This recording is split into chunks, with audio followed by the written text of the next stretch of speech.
Hasta finales del siglo XIX, la histeria femenina era una enfermedad mental que, acorde a su sintomatología, se identificaba principalmente por la pesadez del cuerpo, el dolor de cabeza y por la tendencia de las mujeres a causar problemas. En este espacio sí que tenemos tendencia a causar problemas, pero también recuperamos las voces y saberes de mujeres históricas que han sido silenciadas por histéricas. Yo soy Sol Reyes y bienvenidas a Histérica e Histórica.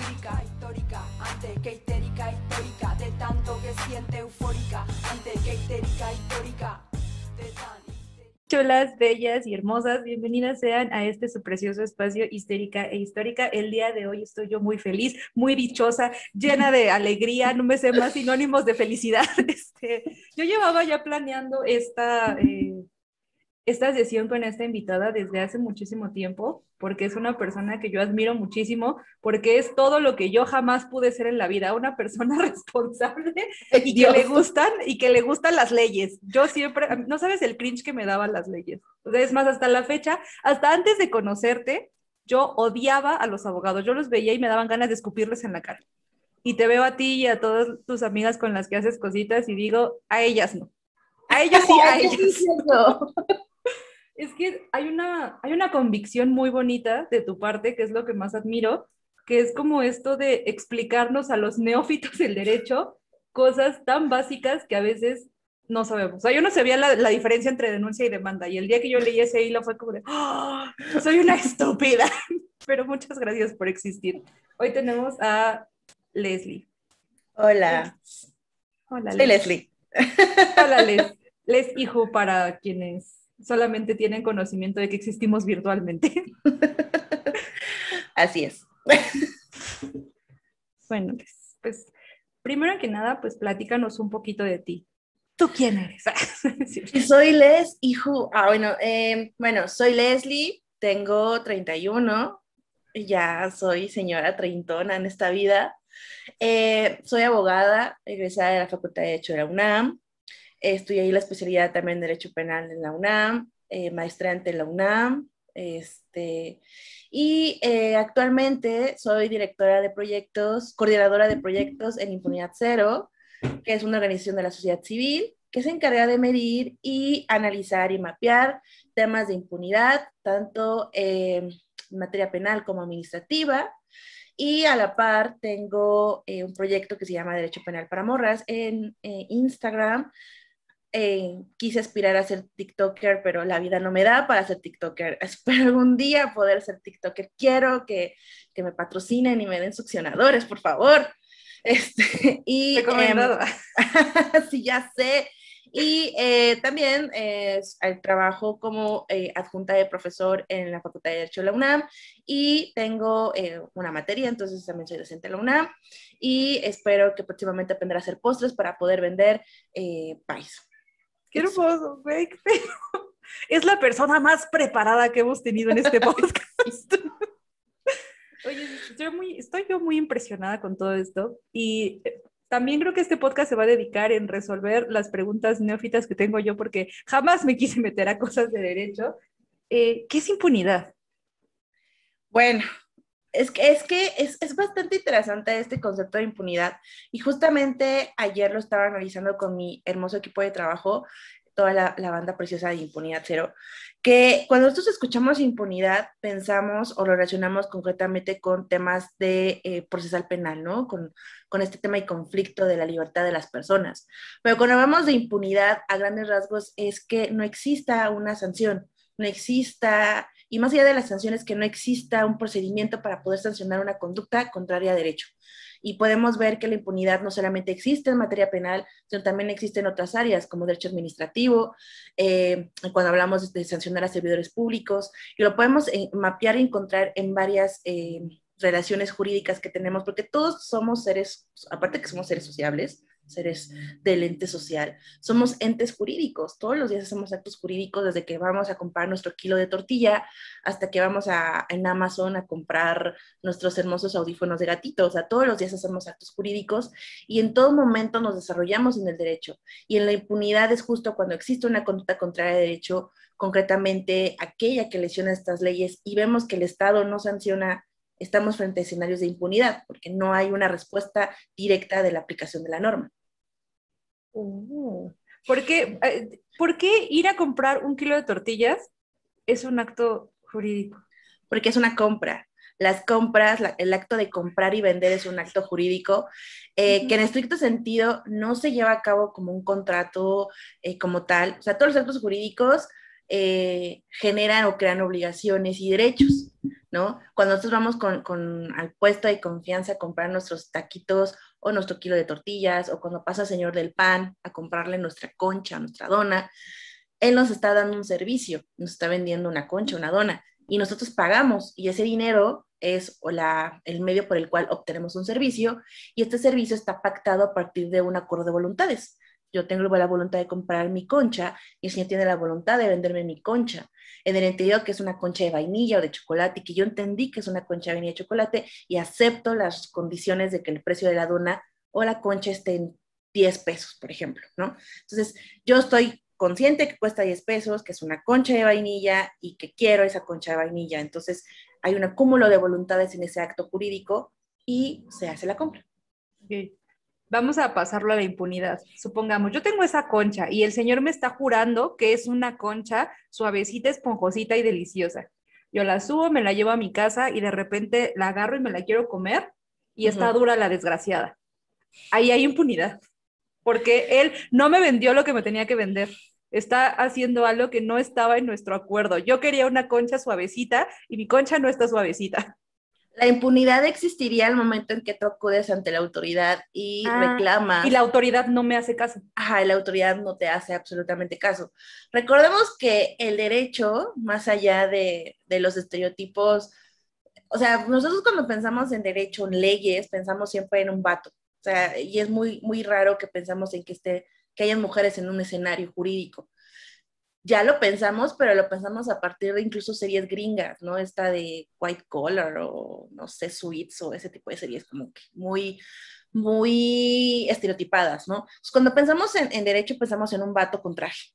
Cuando pensamos en un vato con traje, pensamos que es como súper formal y súper todo cuadrado, ¿no? En ese sentido, las normas se crean a partir de esta visión de este tipo de personas, desafortunadamente. Entonces, el Estado es el que se encuentra completamente obligado a garantizarme que el señor que me está vendiendo esta concha me la esté garantizando con primero estándares de sanidad e higiene. Ese es el primer punto, pero muchas veces el Estado ni siquiera voltea a ver eso. Y si yo no tengo o no encuentro satisfacción en este producto, pueda ir a algún mecanismo a exigir que el señor me regrese mi dinero o se le reporte por el pésimo servicio. Pero si el Estado se hace omiso, está no solamente haciéndose menso sobre cuestiones bastante pues prontas, sino también lo que está haciendo es no garantizarme un derecho básico, que es un derecho humano, un derecho constitucional, que es el acceso a la justicia.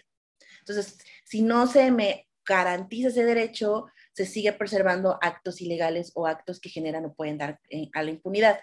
El tema concreto con lo que nosotros vemos sobre impunidad y qué es lo que la gente asocia más es precisamente cuando tenemos un conflicto, un delito, acudimos ante la autoridad ministerial y la autoridad ministerial desde el momento uno nos niega el servicio, no nos explica, y si logramos atravesar la serie de obstáculos para que una carpeta pueda iniciarse, la carpeta no va para ninguna parte.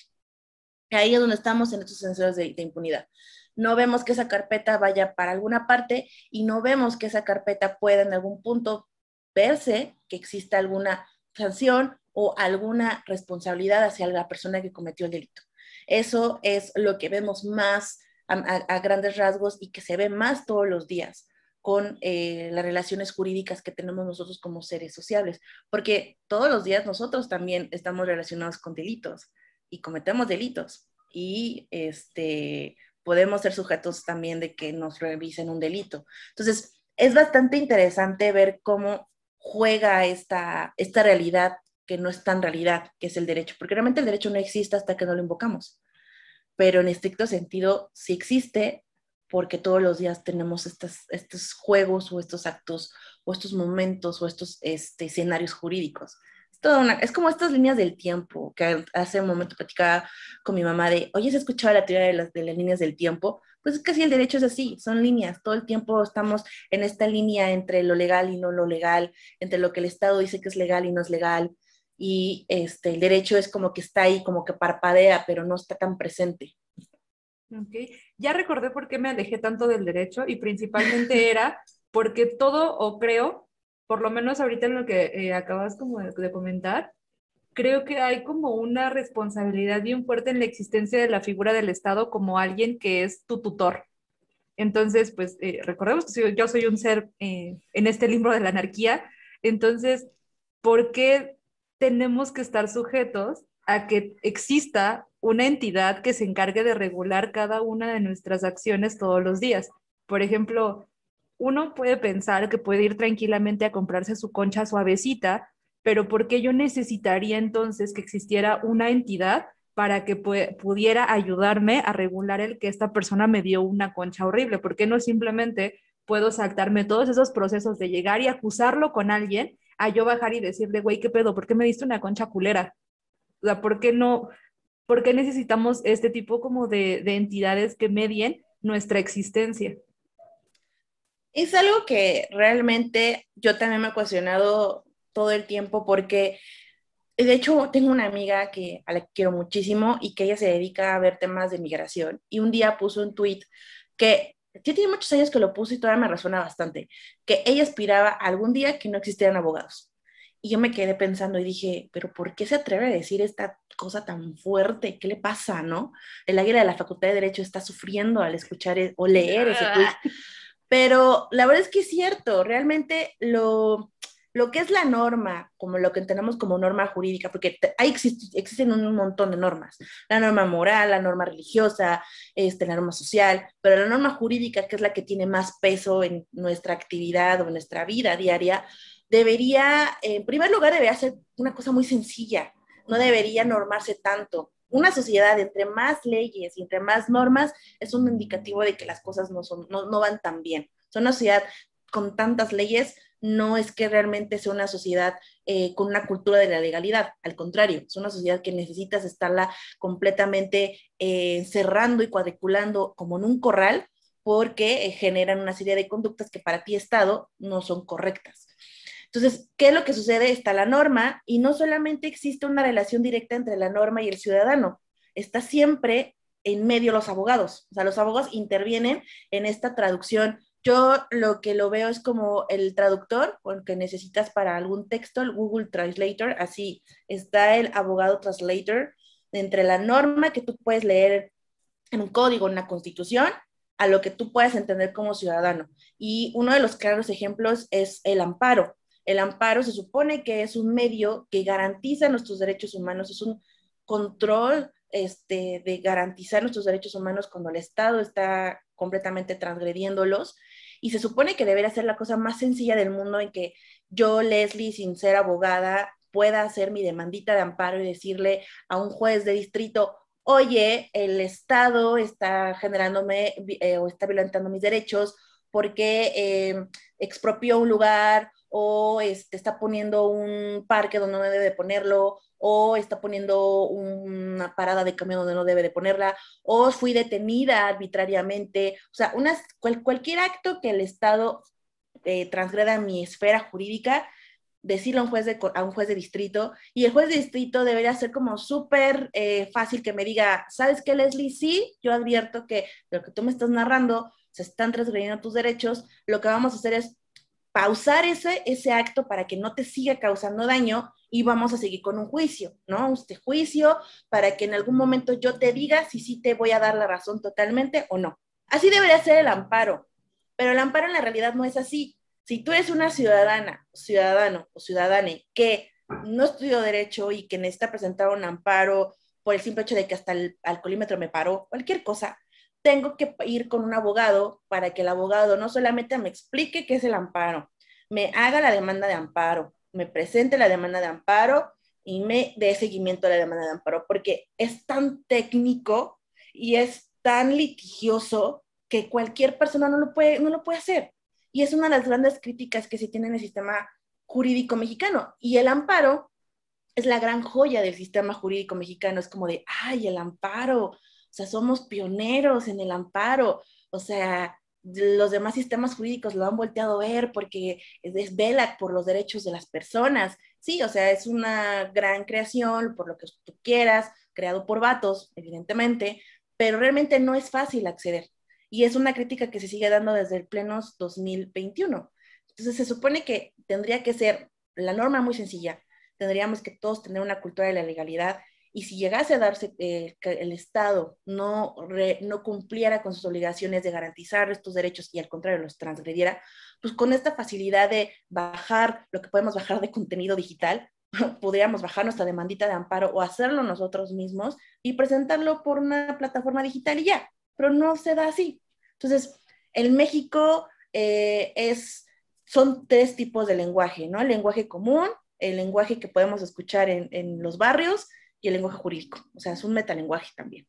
Así que esa es la realidad en el escenario jurídico en este país. Es bien curioso ahorita que dices esto del amparo y regresando como a esta crítica del Estado. O sea, yo necesito acudir al Estado para poderme quejar del Estado. O sea, no Sí. me puedo quejar de manera como más allá, fuera del Estado, de que me está violentando. O sea, tengo que decirle a él que me está violentando a partir de sus propios mecanismos. Y justo siento que por eso suele ser tan inaccesible todo esto. Había un concepto bien interesante que habías como planteado en la vez pasada que hicimos Uh-huh.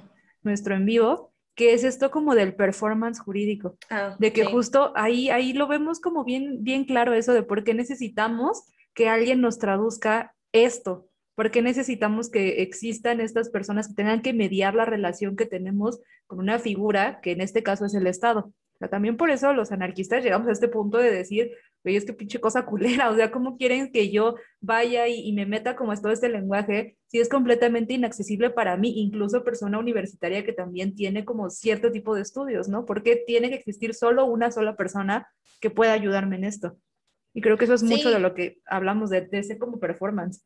sí, o sea, la verdad es que si te pones a analizar realmente, los abogados estudiamos las normas, estudiamos cómo está el sistema jurídico, pero para el final como para meternos en los conflictos personales o sea, de cada persona por ahí y el conflicto que puede tener el Estado con las personas, ¿no? En mi área en particular, donde yo me especializo, realmente es aprender a cómo poder luchar contra el Estado, porque el derecho penal, como muchas otras áreas del derecho, como derecho administrativo, por ejemplo, constitucional, es un derecho público. Esto significa que es el conflicto entre el Estado y el ciudadano de manera directa. Entonces, tú tienes que mediar este conflicto y básicamente es contar con herramientas que el mismo Estado te da. O sea, el Estado como de buena ondita te dice, yo tengo un derecho punitivo, tengo este derecho de sancionar y este derecho de crear normas para sancionar, pero voy a ser un Estado muy buena onda y voy a darte derechos ante lo que yo te puedo investigar y lo que te puedo sancionar. Entonces, estos son tus derechos. Y si yo llego a sancionarte o a investigarte, pues ahí están tus derechos. Entonces necesitas un abogado que sea un abogado titulado, con cédula, porque no cualquiera puede representarte, para que puedas luchar contra mí. Un ente que me supera en infraestructura, en capacidades, en capital económico, capital, en todos los demás sentidos. Entonces, realmente, en estrictos sentidos, como esta pelea entre un ente gigante y esta personita que cometió un delito.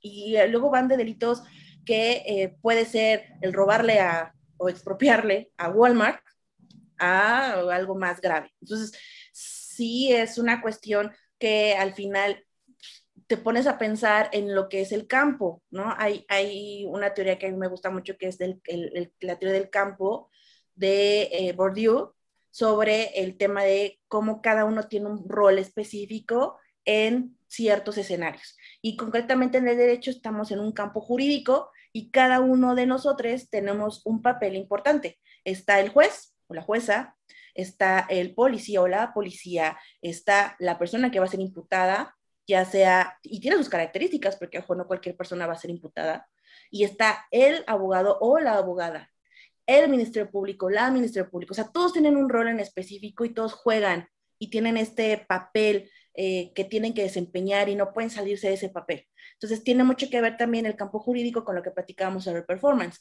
Todos tenemos un papel. y no podemos salirnos de ese papel, porque si nos salimos de ese papel, como que al Estado no le gusta. Es como de, a ver, ¿cómo es que tú estás diciendo que yo no te puedo torturar? ¿Qué te pasa? ¿No? O sea, da gracias que yo eliminé la pena de muerte, o sea, estás mal. O, ¿cómo se te ocurre ir a exhibirme a redes sociales y que esas redes sociales pueden llegar a otras partes del mundo? ¿Qué te pasa? Si tú tengo derechos constitucionales, o sea, estás mal agradecida. Qué horror. Y eso es algo como muy interesante porque también hay una frase que siempre veo como en tu haber o que te asocio mucho con ella, que es que el derecho y esta impunidad, bueno, que esta impunidad es machista, porque justo el cómo estás planteando, el cómo es que tenemos que seguir estos papeles, el cómo cada persona tiene que seguir como estos roles y tiene que presentar estos papeles es justamente a quién se le están asociando estos papeles. Generalmente, quiénes son los que están ahí, quiénes son los que deben de llevar a cabo como que todo este performance o cómo es que tenemos esta cuestión como tan súper estereotipada de que quiénes deben de ser los que están en estos papeles y generalmente son vatos y si nos ponemos a analizar el cómo es que el Estado actúa y cómo es que te da, justo como esto que decías, no, pero si yo te estoy dando cosas, ¿por qué eres una malagradecida conmigo? Es justamente el cómo funciona el machismo.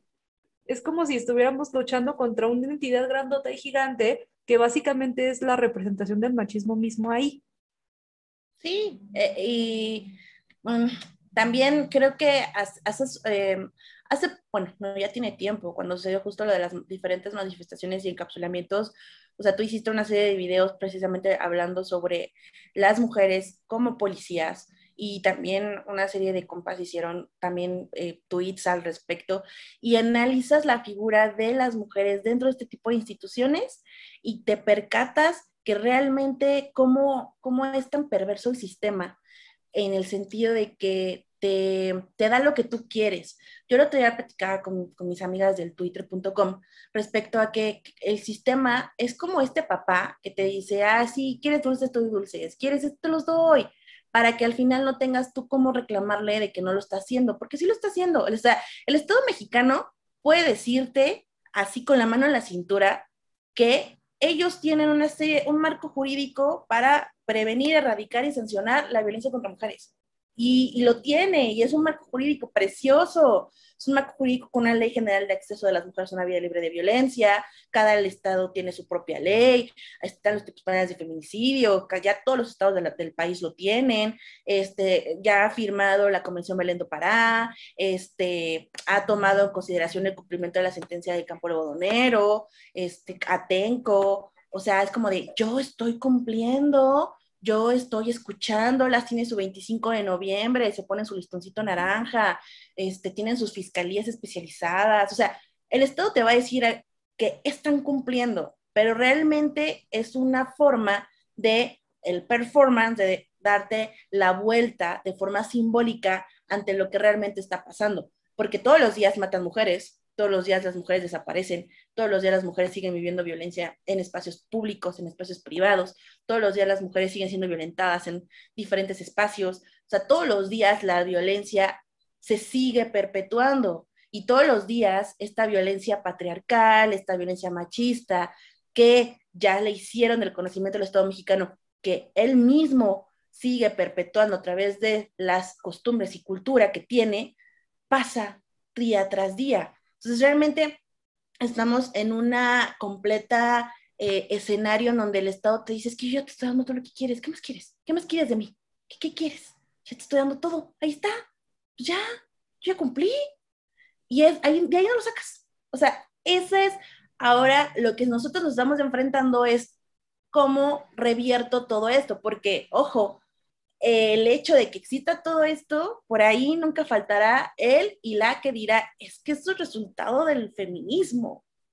Y a lo mejor puede decir que sí, o sea, en esta buena ondita vas a decir, bueno, sí hay legisladoras que fueron o son feministas, y pues sí, ¿no? Qué bueno que tenemos esta perspectiva de género, la norma y demás, pero realmente todo esto es luchas o lucha del feminismo y hacia qué mujeres fue dirigida esa lucha.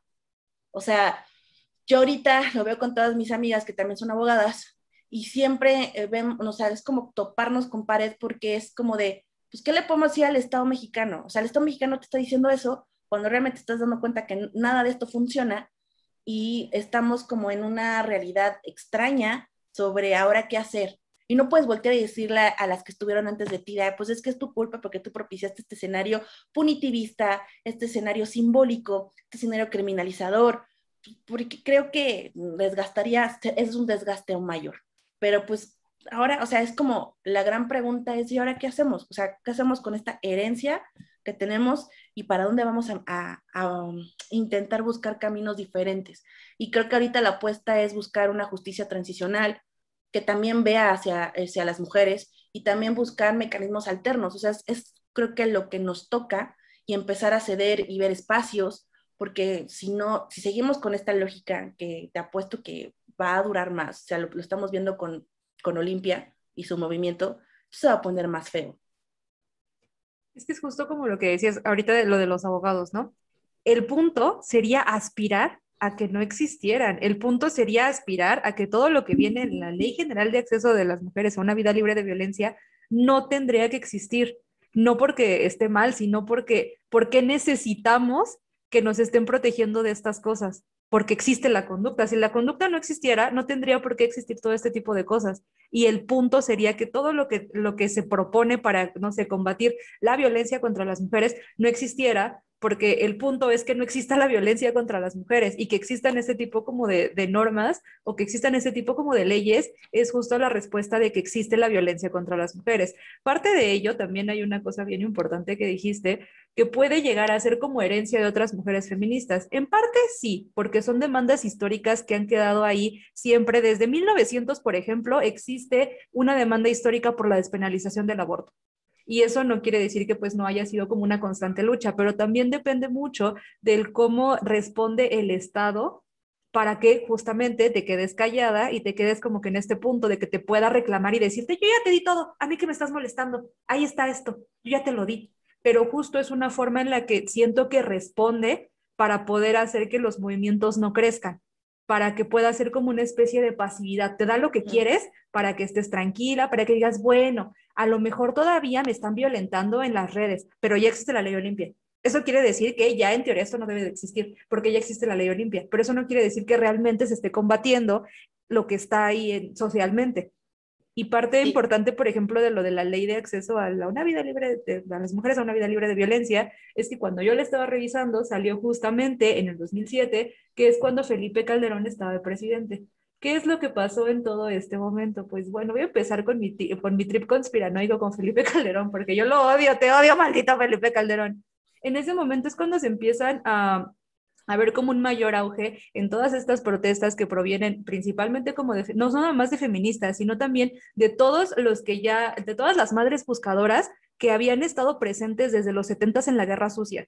Todas estas mujeres llevaban años, décadas, peleando por encontrar a sus desaparecidos y llega un punto en todas estas manifestaciones que se empiezan a juntar y que empiezan a meter muchísima más presión dentro de los mismos mecanismos jurídicos, pero también en las calles y también empiezan a hacer como un largo etcétera de acciones que engloban el exigir justicia por todos estos desaparecidos. Y principalmente, que fue el caso que más se volvió mediático, fue todo lo que sucedió en las muertas de Juárez desde 1993 hasta 2012, que en teoría se cerró el caso, pero nadie supo nunca qué pasó. Y siento que todo lo que viene aquí desglosado en la ley general, bueno, todo eso que voy a poner aquí el nombre porque está larguísimo, siento que tiene mucho que ver con, no con resolver el problema, sino más bien como con tratar de hacer que la gente se relaje y se calme un montón.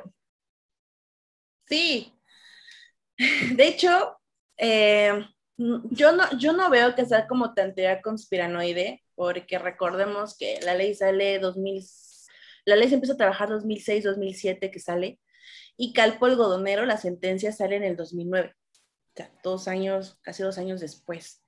Pero el hecho de que Calpo Algodonero saliera sentencia 2 años después no significa que ya llevaba los colectivos y los diferentes grupos de familias y abogadas que llevaron el caso haciendo ruido en el Estado mexicano. O sea, Calpo Algodonero, cuando nosotros hablamos de que se emitió la sentencia de Calpo Algodonero en noviembre del 2009, es una forma de resumir una lucha y un desgaste de muchos, muchos años, de la familia de estas morras, que fueron las que llegaron a la corte. De su desgaste como de su familia, esta persecución que también se dio, o sea, las familias, y eso no viene como tal en la sentencia, pero la familia de estas 3 morras fueron perseguidas, fueron acusadas, fueron al grado de que estuvieron hasta buscando moverse al Estado mexicano, justo por este tipo de lo que estaba pasando, entre el tema de cómo se dieron los diferentes feminicidios, hasta el tema precisamente de estar haciendo presión. ¿Y qué sucede? Que logramos que tengamos esa ley. Y todos como, qué padre, tenemos esa ley, que nos habla de muchas violencias, o sea, nos habla de violencia sexual, de violencia familiar, nos habla de escenarios, nos habla de la alerta de género, que yo, o sea, si tú me lo preguntas, yo odio lo de la alerta de género, o sea, creo que es el ejemplo más claro del uso simbólico de la infraestructura del Estado y de los diferentes mecanismos de comunicación del Estado. Porque yo, Leslie, ¿de qué me sirve saber que la Ciudad de México tiene una alerta de género si sigue dándose los temas de violencia? O sea, el Estado mexicano tomó, y no solamente el Estado mexicano, o sea, si volvemos a ver toda la región, o sea, es prácticamente lo mismo. Tomó una cuestión de decir, ok, voy a crear leyes a lo idiota, porque así yo tengo apaciguada a la sociedad, ¿no? ¿Qué? Aquí está tu ley. ¿Qué? Aquí está tu ley. Entonces empezó a crear. Y esta ley sale como este tipo de resultado de me adelanto a lo que puede pasar, porque incluso la ley fue nombrada, o sea, sí fue nombrada, y es como de la medallita del Estado mexicano, decir, yo tengo una ley que habla de que las mujeres no pueden vivir con violencia. ¿Y qué sucede?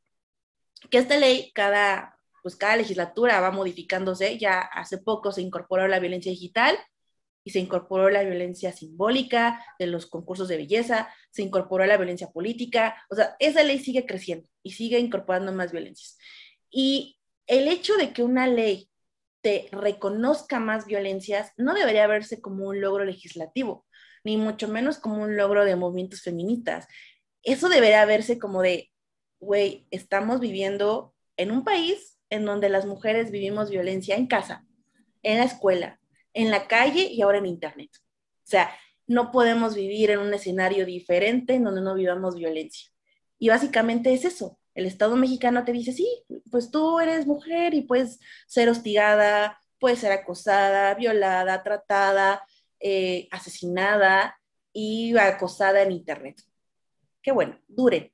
Y el problema es hacerle entender a todos, a todas. Si de por sí yo veo mucho estas discusiones que se dan, que yo he visto de los videos que tú haces, también Enia y las demás morritas de los diferentes feminismos y cómo se entienden los feminismos y cómo hay demasiado conflicto entre nosotras mismas sobre cómo entendemos los feminismos y cómo hay morras que ven el tema del feminismo radical de una forma pues muy, muy panista desde mi perspectiva, y como que si te depilas y que etcétera, y yo sí te lo puedo decir, yo me desespero mucho cuando veo todo eso, porque digo, güey, el que tú te desgastes diciendo que si te depilas o no te depilas, es un discurso tan bizantino cuando volteas a ver toda la infraestructura, o sea, como volteas a ver cómo todo el Estado mexicano, y no dudo que también los demás estados, van copando una infraestructura que realmente al Estado mexicano le vale 3 hectáreas si tú eres feminista radical, si eres feminista liberal, si eres feminista, lo que tú quieras. El Estado te va a joder, y te va a joder porque puede, porque quiere y porque se le da la gana. Claro, ese ejemplo, no sé si has escuchado de las carpetas de investigación contra las morras de las manifestaciones. Uh-huh. Primero empezamos con una carpeta y ahorita ya llevamos 4. 4 carpetas. Y ahí hay morras trans dentro de las carpetas. Hay morras de diferentes colectivas, de diferentes corrientes feministas. ¿Y al Estado tú crees que le importó saber si se depilaban o no se depilaban? Claro, le vale, no le interesa. O sea, te voy a joder porque para mí estás representando una molestia, porque estás saliéndote de mi cuadro, de mi performance jurídico, te estás saliendo de este performance que yo he estado, creo, sobre las mujeres, y te voy a joder con carpetas de investigación. Quizá ninguna va a trascender, pero de que ya sabes que te puedo molestar y llegar hasta la puerta de tu casa con un citatorio, sabes que lo puedo hacer. Y esa es la gran problemática que intentamos entre muchas decirles, ok, dejemos de discutir esto, volteemos a ver qué es el gran problema que tenemos acá. Y lo decía una compa trans, de que los enemigos de mis enemigos son mis enemigos también, o algo así, o sea, me dijo la frase y se me quedó como muy marcada, porque ella decía, güey, yo sé que las morras no comparten ideológicamente y no creen en mi existencia y tenemos muchos conflictos con ese tema, pero podemos lograr una tregua porque realmente a ellas y a mí nos está jodiendo el Estado con ese tipo de cosas, nos está jodiendo con esas investigaciones, nos está jodiendo con el hecho de que nos está criminalizando, pero si seguimos desgastándonos en todo este tipo de discursos que se dan en diferentes redes sociales, estamos haciendo que el Estado cada vez más siga creciendo como este monstruo para poder seguir criminalizando, estigmatizando, etiquetándonos. Y lo peor es cuando menos nos demos cuenta, lo vamos a tener en nuestra casa. ¿Qué es lo que va a pasar en algún punto? Y como decía hace un momento lo de Olimpia. O sea, lo de Olimpia es el claro ejemplo de cómo piensas que algo puede solucionar un problema y al contrario. O sea, esto estás creando etiquetas y creando una completa y total criminalización de afectos y de relaciones personales que no están cambiando ni visibilizando diferentes tipos de violencia y están dejando a las morritas, que al final son las que se ven afectadas, con herramientas no son realmente necesarias, que es orillándolas a un proceso penal. Y no se están pensando en ellas. Y es que más bien no importa qué tantas herramientas nos puedan brindar si de todos modos no tenemos cómo usarlas. O sea, no hay, o a lo mejor sí tenemos cómo usarlas, pero no sabemos cómo. Es como esto que decías, que necesitamos que alguien medie todas estas herramientas para que puedan ser utilizadas. Y también ahorita que decías todo esto de todas estas carpetas de investigación que hay contra morritas y cositas de este estilo, es bien importante ponernos a pensar justo eso. Al Estado no le interesa qué chingados tengas entre las piernas, no le interesa lo que estés haciendo, no le interesa si eres feminista radical, decolonial, si eres antipatriarcal, lo que sea, güey, si estás dándole un golpe al Estado o si estás tratando como de cambiar las estructuras que tiene el Estado, te va a odiar. No importa lo que seas, así como odia a las feministas, así odia a los anarquistas, así odia a los comunistas, así odia a los obreros y campesinos, así odia a las normales rurales. A todos nos odia por igual y va a buscar todos sus mecanismos para podernos joder. Siempre que hay como este tipo de discusiones de que no, es que yo creo que la sororidad debería de ser tratada desde este punto de vista y hay que utilizarla con estas palabras y no, es que yo sí me depilo porque me gusta tener la cola no con pelos y cosas así. Es como de, güey, ¿qué importa? El punto es que eres consciente de que existen imposiciones patriarcales, chido, cámbialo. ¿Por qué tienes que estarte peleando con tus compas para poder ver qué rama es la que tiene más razón si a fin de cuentas a todas las ramas están en el pinche hoyo porque el Estado no te quiere y porque el Estado te detesta porque existes y porque tratas como de pegarle a partir de muchos otros pues mecanismos que generamos dentro de este espacio? A fin de cuentas, creo que todos este tipo como de leyes sí son impulsadas por parte de muchas mujeres que están dentro del movimiento feminista o que tienen como esta visión, pero creo que esta no es la solución, o por lo menos yo desde mi perspectiva, muy, muy aparte de lo que es el estar buscando como mecanismos estatales, creo que lo ideal sería tratar de buscar estrategias para modificar las conductas, para hacer como justo esto más directo. Regresemos al ejemplo del señor que me vendió una concha culera. En lugar de yo ir a buscar al Estado y decirle, oiga, señor Estado, me ayuda por favor a que esta persona me regrese mi dinero porque me dio una concha culera, mejor bajo y le digo al güey, oye, lo que estás haciendo está de la mierda porque pues estás vendiendo algo que no está chido, lo estás haciendo mal. ¿Por qué lo estás haciendo? No, pues es que no tengo varo. Ah, ok, pues si quieres podemos hacer algo entre los dos para que podamos como crecer mutuamente y a lo mejor ya no tengas que estar vendiendo estas conchas culeras. O que me digan, no, pues lo hago porque soy un ojete. Ah, bueno, pues entonces me regresas mi dinero. Y si no me lo regresas, pues te voy a hacer un desmadre. Siento que hacerlo desde esta perspectiva ayudaría a que la gente que está allá afuera pudiera cambiar estos comportamientos, porque a mí de qué me sirve ir a hacer como que todo este proceso bien engorroso, súper burocrático y un largo etcétera de cosas, porque a fin de cuentas la gente no está entendiendo las conductas, no está entendiendo por qué está mal lo que está haciendo y no me están ayudando a mí en nada. Y la gente no cambia. Es como esto de la ley, o sea, en teoría la ley sí debería de prevenir que exista violencia y agresiones contra las mujeres. ¿Por qué está agregando más cosas? ¿Por qué no está previniendo que esa violencia exista? ¿Por qué necesitamos nombrar más tipos de violencia? Porque pues, a grandes rasgos no ha detenido estos comportamientos, entonces se agregan más y más y más y más y más. Entonces, ¿por qué no podemos, entre todos quienes estamos de este lado tratando de luchar contra esta entidad horrorosa, pues tener algo tan básico y tan simple como lo es hablar? ¿Por qué no podemos hacer eso?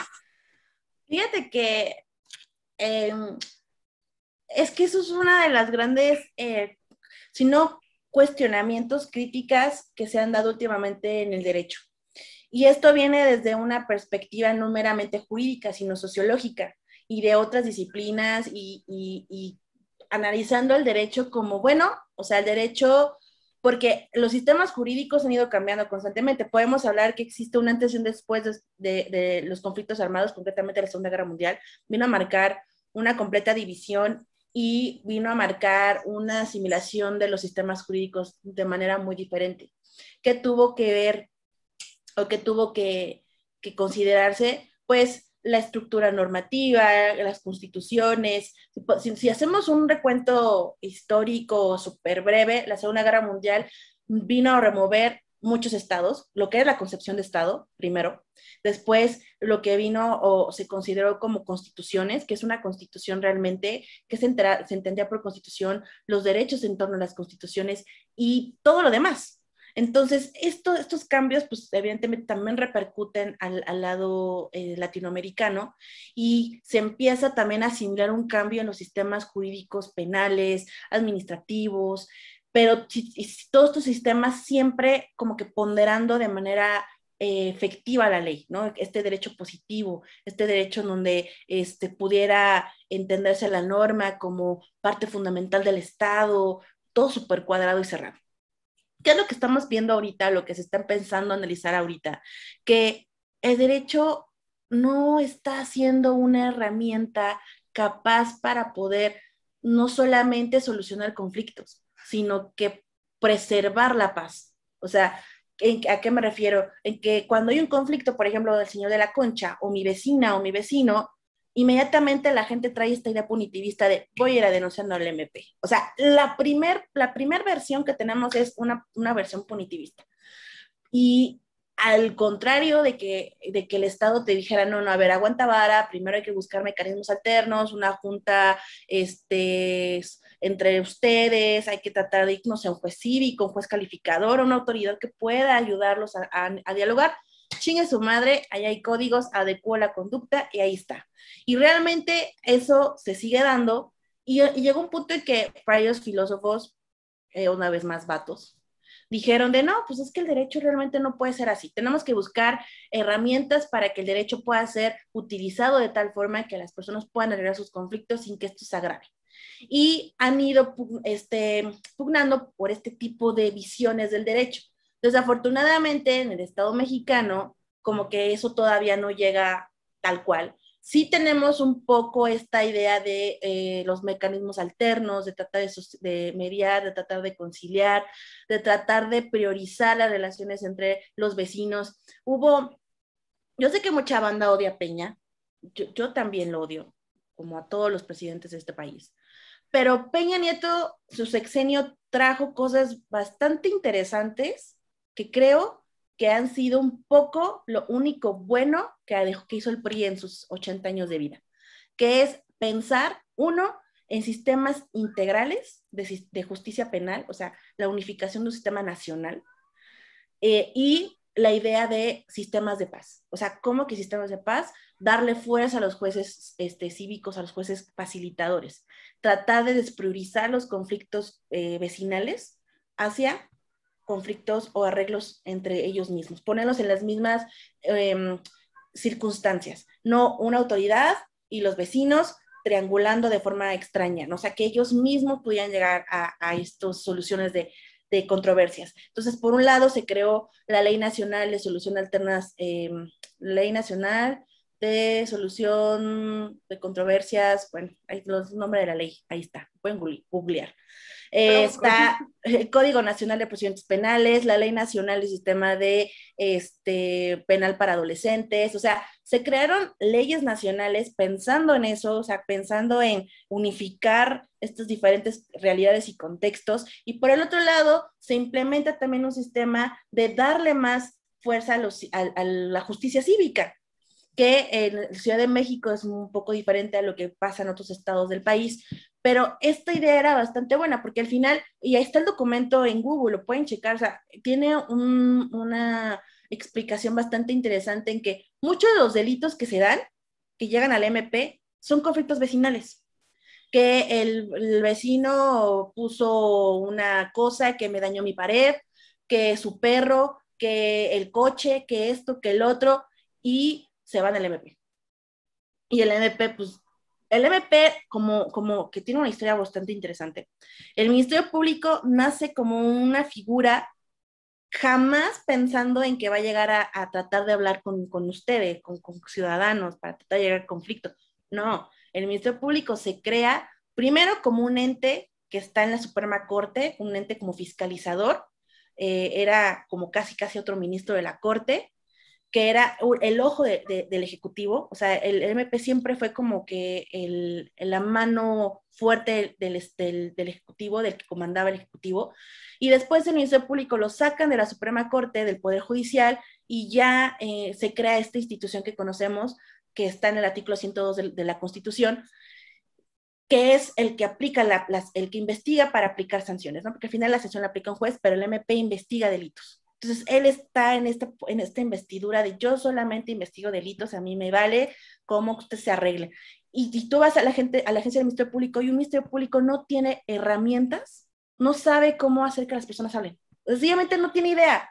Y no es que sea una persona ignorante, no, es que sencillamente su formación, que esa es una formación desde una formación universitaria, no te forman como abogado pensando en solucionar conflictos sin irte a un proceso. O sea, los abogados estamos como listos para pelear. ¡Ey, vamos a pelear! Entonces, lo que se busca con estas formas alternas es que las personas arreglen sus conflictos entre ellos y no se lleguen a procesos largos penales o civiles o de cualquier área del derecho, pensando en que también son caros, no cualquiera puede acceder. Volvemos al punto, o sea, el sistema es bastante desgastante en muchos aspectos, pero realmente se piensa en eso. ¿Cuál ha sido la problemática? En que desafortunadamente el diseño de cómo es el Estado en las elecciones, el sistema tan arcaico presidencial, pues cambias presidente, pues cambias de partido, cambias de ideología, cambias de principios. Entonces, todo lo que hizo este partido lo hago bolita, lo aviento al bote de la basura, yo llego e impongo mi ideología, mis principios, mis creencias, y a partir de eso todo lo demás lo dejo atrás. Y un reinicio. Entonces, si tenías un sistema que podía ser interesante, va desfalleciendo y lo dejas ahí como pausado. Entonces, ahorita, pues por eso siguen las personas yendo a denunciar, casi muchos no saben que pueden ir a un juez cívico, que pueden buscar formas alternas, o sea, es precisamente más de lo mismo. ¡Ay, qué precioso! Perdón, es que me vino a rasguñar. Pero es que justo ahorita que mencionas todo esto, últimamente he estado como yo muy relacionada con abogados y abogadas. Y justo fui a ver como un abogado que ya era pues bastante mayor, ya era muy grande. Y la solución que nos dio a un conflicto fue que luego fuéramos a hacer un tipo de juicio. Nos dijo, no, pues es que pueden llegar a un acuerdo, pero no creo que suceda, entonces vayan directamente a un juicio. Y todos así como de, bueno, está bien, ¿no? Y fuimos a ver a otro que era como un poco más joven y él nos dijo que lo ideal sería llegar como un acuerdo con las personas. Me dijo, pueden llegar a un acuerdo, pueden ir a hablar con los de al lado y preguntar qué es lo que deben de hacer. Y esto se me hace muy interesante porque es generacional. O sea, anteriormente o mucho de lo que tenemos, el relevo o la imagen que tenemos de lo que es el derecho y de cómo debemos de mediar nuestros conflictos, casi siempre viene justo desde esta perspectiva punitivista, de pensar que todo mundo necesita un castigo, de que para que la gente entienda tiene que estar en la cárcel o tiene que ser juzgada o tiene que estar ahí enfrente de un ministerio público para que esto les digan lo que hicieron está mal y los castiguen. Porque justamente lo que buscamos es que exista esto. Pero justo me sonó mucho esto porque la persona a la que vimos que era un poco más joven fue la que nos dijo, pues hablen. y a lo mejor llegan a un acuerdo. Ya hablaron con los vecinos y nosotros así como de, ay, no, no, ¿por qué no hablamos con los vecinos? Y es como que algo que a lo mejor también entorpece muchísimo los procesos. Y justo es como esto que te decía, ¿por qué necesito ir directamente al Estado para que me pueda solucionar mi problema? Pues porque no puedo hacer algo tan básico como hablar con el de al lado o con la de al lado. Pero eso también es algo como que muchos no podemos como visualizar, dependiendo del tipo de delitos, por ejemplo. Porque hace poco estaba hablando como con una compa acerca de lo que es todo el sistema carcelario, ¿no? Y decía, es que, ¿qué hacemos con violadores? ¿Qué hacemos con ellos? Y si no existe la cárcel, ¿qué vamos a hacer? ¿Dónde los vamos a meter? Y en teoría, como que mi solución para eso era como de, pues, güey, aún lo metas 70,000 años a la cárcel, no va a entender por qué estuvo culero lo que hizo. Eso no nos va a ayudar en absolutamente nada. O sea, lo mejor sería tratar de proponer otros mecanismos, pero creo que muchas veces no somos capaces de percibirnos en otras dinámicas que impliquen el hecho de tener comunicación con las, los y les otros y otras y otras. La discusión de la cárcel es otro tema que realmente levanta mucha ámpula, porque precisamente desde la concepción súper, no sé, no la quiero llamar como súper básica, pero desde las primeras ideas de Estado, siempre hemos pensado como en esto de la sanción pública y que le cortaban la cabeza o que los lapidaban y esta exhibición de la fuerza del Estado porque no había cárceles, o sea, realmente eran matarlos y si había cárceles eran condiciones súper infrahumanas. Y siempre ha sido como ver a la persona que está en la cárcel como el otro, pero no pensando en que ese otro puedo ser yo. O sea, siempre como que despersonalizamos a estas personas y no podemos tan solo imaginar que puede ser mi mamá, mi papá, mi hermana, mi hermano, quien sea, o yo misma, ¿no? Y ese es un primer conflicto, porque las personas que están en conflicto con la ley penal son como nosotros, o sea, son ciudadanas, ciudadanos, se lo quieres llamar como técnico jurídico, ciudadanos, ciudadanos, que por alguna circunstancia entró a esa categoría. Y en México es bien fácil caer en esa categoría, porque también tiene mucho que ver estos estigmas y prejuicios que tenemos de que, ay, es porque se ve chaca, es que se ve así, es que vive en tan colonia, es que, no, o sea, eso es un teoría clasista. Todos podemos estar en ese lugar, todos podemos estar en esa etiqueta, porque es bien fácil que el Estado te criminalice, pero así que te ponga una etiqueta así, tal cual. Y es tan fácil que el sistema te jale hacia la prisión. Les voy a poner un ejemplo bien sencillo. Hace poquito, o sea, la legislatura que ya acabó, que gracias a Dios es que acabó porque fue la peor de muchos años, amplió el catálogo de prisión preventiva oficiosa e incorporó el robo a casa habitación.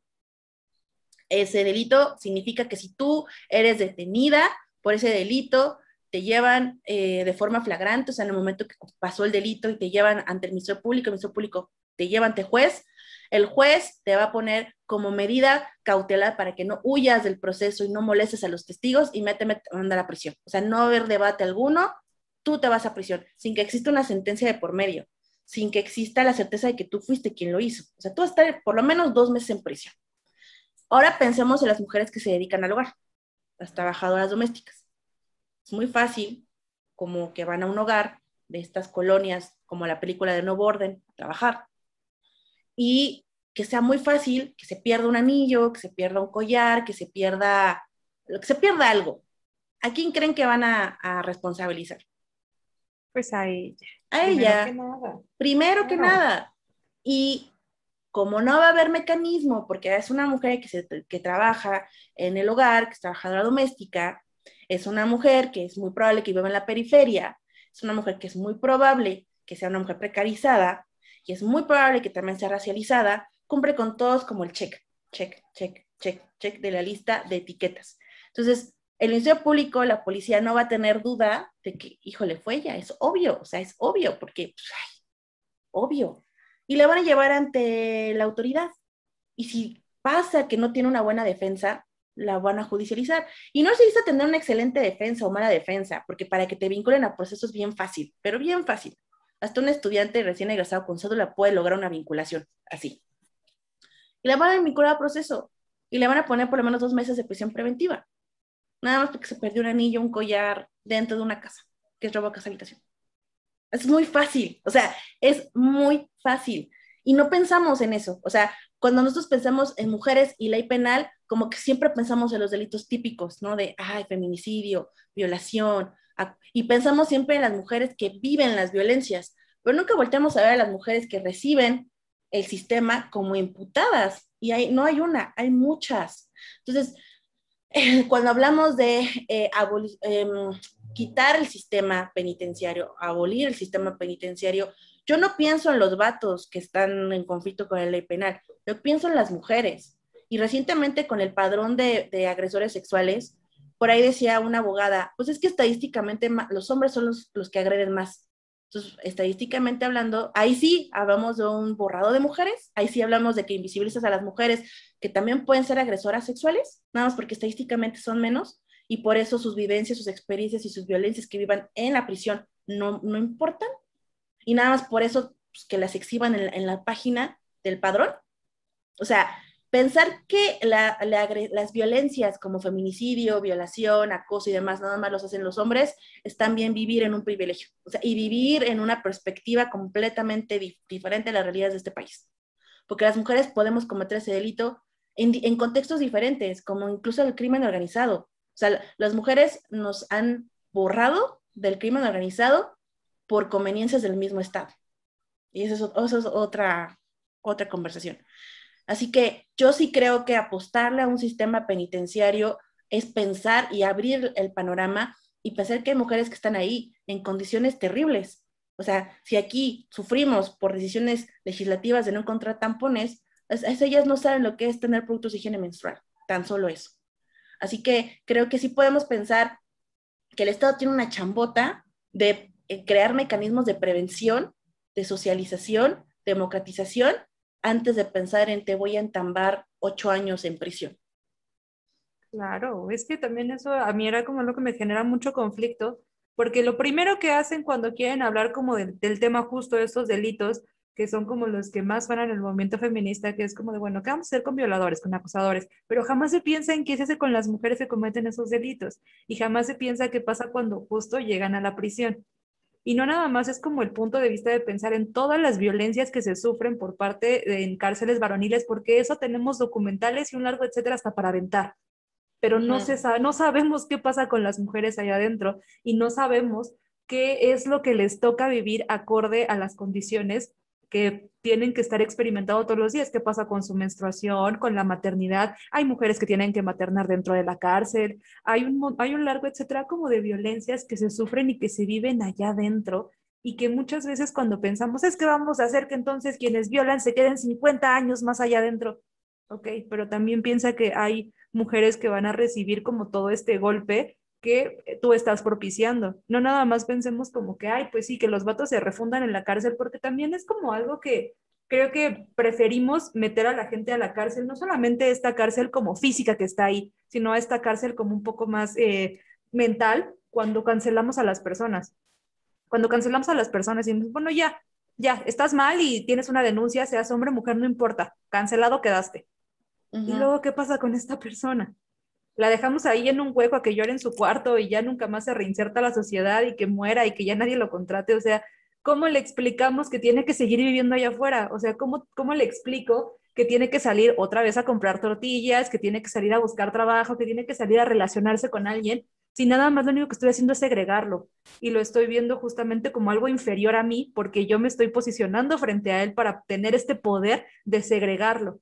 Y es algo que pasa con todo esta como idea que tenemos en nuestra cabeza de cómo debe de funcionar la justicia. Y creo que esto es parte del cómo experimentamos y vivimos dentro de ciertos sistemas penales. Porque, por ejemplo, no es lo mismo cómo percibimos esto aquí a cómo lo perciben en Japón, en Tailandia, en la India y en un largo etcétera de lugares. Sí, no sé si recuerdas un programa que se llamaba Mujeres Asesinas, pero Sí. la versión argentina. Yo llegué a ver un par de episodios, o sea, súper estigmatizantes, súper estereotipados y horribles, pero al final de cada programa salía como que la historia real y el tiempo de prisión que le daban a estas mujeres. Y a mí me llamaba mucho la atención, digo, no soy experta en el sistema penal en Argentina ni en otros países, pero lo que me llamaba mucho la atención es justo que a ellas por un homicidio, que normalmente era el homicidio a su esposo o al vato, les daban 6 años, 10 años, ¿no? Más o menos.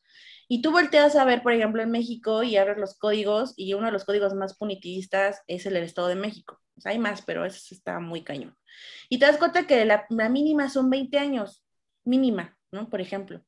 Y volteas a ver Estados Unidos, que es bastante chistoso cómo es el sistema, el common law como sistema jurídico, porque gran parte de los movimientos feministas blancos, incluso el feminismo jurídico viene de las universidades gringas, o sea, y es chistoso, te voy a decir por qué, porque si tú revisas sus normas, ellos no hablan de violencia de género, o sea, ellos no identifican la violencia de género en sus delitos. O sea, la violencia sexual, sí saben que se les da más a las mujeres, y pues tenemos la ley y el orden, y cómo investigan, y todo el rollo, pero normativamente hablando, ellos no hablan de violencia de género, ellos no tienen un delito de feminicidio, ellos no saben qué es el feminicidio, y ellos no hablan como de violencia, hablan de abusos, ¿no? O sea, su discurso normativo es muy diferente a este, y las penas son muy altas, ¿no? Hay la pena de muerte. Entonces, volteas a ver como todos estos ejemplos y te das cuenta que los estados ven las sanciones de manera bien diferente, atendiendo precisamente los contextos, y también quién lo recibe, ¿no? Hay un caso muy sonado de una mujer, ahorita no recuerdo su nombre, que fue de las últimas mujeres sancionadas para recibir la pena de muerte. Y fue muy famoso este caso porque ella mató a su pareja y no sé quién más mató 2 personas. Y intentó durante muchos años, se reivindicó, se volvió cristiana, entonces intentó moldarse al estereotipo gringo de mujer redimida, ¿no? Con el rosario y con la Biblia, y al final la mataron. O sea, al final le aplicaron la sanción y murió. Y hay otro ejemplo de un documental de una morra, Cheyenne, no recuerdo su nombre tampoco, pero de hecho fue muy famoso porque hasta Kim Kardashian tuiteó el caso, Kim Kardashian y Rihanna, sobre Debe una ser muy morra, importante para muy que eso pase. importante, claro. No cualquiera. Esta morra mata a un vato, ella tendría 14 años, ella ejercía el trabajo sexual, lo mata y la sancionan, o sea, pero le querían poner pena de muerte. Al final le ponen cadena perpetua y fue una lucha de muchos, muchos, muchos años para lograr que ella tuviera la libertad. Pero en todo este trayecto, ella, pues básicamente dejó ir su adolescencia, su vida adulta, lo que conoció en más de la mitad de su vida fue la prisión. Y si bien es cierto, comparamos prisiones norteamericanas a las prisiones mexicanas, pues hay un abismo enorme en condiciones, que sí, allá están en unas condiciones diferentes, pero hay una transgresión completa a la libertad, hay confinamiento, o sea, está horrible. Y acá están hacinados, están en un sistema, dentro del sistema hay otro sistema criminal, y te pones a pensar y dices, bueno, al final las cárceles que han hecho, o sea, tenemos más de, ponle, 500 años con cárceles. ¿Qué han dado las cárceles? ¿Las cárceles realmente han cometido su fin? No, o sea, las cárceles no han logrado absolutamente cumplir con estas ideas, pero seguimos perpetuando las cárceles. Y yo veo pues bastante difícil que en algún momento alguien diga, no, vamos a quitar las cárceles porque no funcionan. Al contrario, se van a seguir perpetuando. Y más porque en nuestra Constitución hay algo que se llama reinserción social. ¿Qué es la reinserción social? Pues se busca que la persona sancionada se reinserte a la sociedad, se reinserte como una persona nueva, como una persona que aprendió, porque seguimos viendo los delitos como pecados, porque los delitos surgen como pecados. Entonces los delitos los seguimos viendo como de ya se redimió, ya entendió que cometió un pecado mortal, pero le vamos a dar chance. Pero ¿cómo le vamos a dar chance si, por ejemplo, cometiste un delito sexual, estás en el padrón? Y si te pueden buscar, y es muy fácil, va a estar tu cara, tu nombre, y si te quieren dar trabajo, pues no te pueden dar trabajo cerca de escuelas, no te pueden dar trabajo cerca de lugares donde hay menores de 18 años. O sea, la idea de una reinserción social se ve completamente mermada. Así que es otra ficción, es otro performance, es otra mentira que te da el sistema. El sistema no le interesa que te reinsertes realmente. O sea, el sistema es como de, pues ya me diste años de tu vida, órale, llégale, ¿no? Ya no quiero volver a verte, si te veo, pues me da igual. Por eso hay mucha residencia, ¿no? Por otros muchos factores, pero realmente el que reincide en el sistema es porque no conoce otra cosa, porque el mismo Estado lo orilla. O sea, el Estado no te da las oportunidades para que tengas una vida diferente. O sea, te orilla al mismo camino. ¿Por qué? Porque el Estado te moldea. O sea, quien diga que el Estado no existe, que el Estado somos todos, eso no es cierto. O sea, el Estado no somos todos, y el Estado sí existe, y está en lugares que luego nosotras ni nos imaginamos, que así como te decía de los actos jurídicos de cuando vamos a comprar tortillas, el Estado está hasta en el hecho de que, por ejemplo, ya no tenemos forma de comprar tampones, porque el Estado lo decidió, y porque lo decidió, ahí está, no hay tampones. Se acabó. Adiós. Es que eso Adiós. también está muy horrible porque, por ejemplo, esto que dices de esta ficción de la reinserción social. Por eso, pues muchos terminan trabajando como en espacios súper precarizados y justo reinciden porque no hay otra forma de salir de esa dinámica. O sea, nadie te va a contratar, no puedes trabajar en ningún lado. ¿Qué vas a hacer? Pues volver a delinquir, porque es la única opción que te da el sistema siempre a partir de tu condición social. Hay algo bien interesante que pasa en Estados Unidos que había checado, que después de que tú entras a la cárcel y sales, acorde a, creo que esta tercera enmienda, no me acuerdo, lo que pasa es que ya no vuelves a tener tú tu libertad, ya no puedes volver a votar, ya no se borran tus antecedentes penales, tú sigues siendo un preso pero afuera. Entonces ya no tienes muchos de tus derechos, ya no tienes muchas de tus obligaciones, simplemente eres un ente que va por ahí en Estados Unidos bailando porque ya no tienes gran parte como de lo que anteriormente tenías como ciudadano. Tú ya no eres un ciudadano, eres un ente que está ahí volando. Y justamente algo que pasa con ello es que durante el periodo como de que había más gente confederada en Estados Unidos, no me acuerdo cuándo era, después de que se abolió la esclavitud, principalmente en el sur de Estados Unidos, la gente se aprovechaba de ello para poder utilizarlos como esclavos, porque justo en la abolición de la esclavitud salía que solamente quienes tengan la facultad de ser ciudadanos pueden no tener como esta vinculación como con la esclavitud. Y pues después de que entras a la cárcel y sales, ya no tienes otra opción más que ser un esclavo y no te queda otra. Y es lo mismo que pasa dentro de las cárceles en Estados Unidos. Ahí sí te pueden poner a hacer trabajos forzados. Incluso después de salir puedes seguir haciendo trabajos forzados. Y mucha gente de ahí se aprovechó de ello para tener nuevamente esclavos porque la mayor parte de la gente que entra a las cárceles en Estados Unidos son personas racializadas. Sí.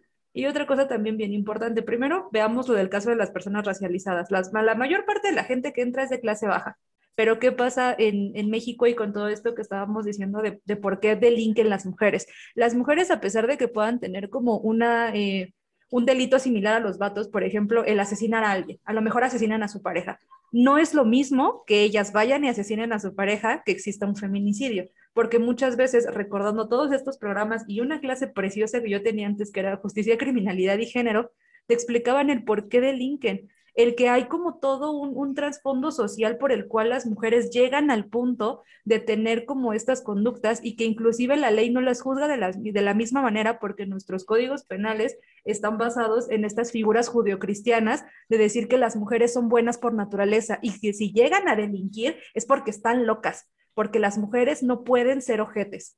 Acorde a nuestros estereotipos de género, como ellas no pueden ser ojetes, vamos a subirles la pena porque esto es inhumano.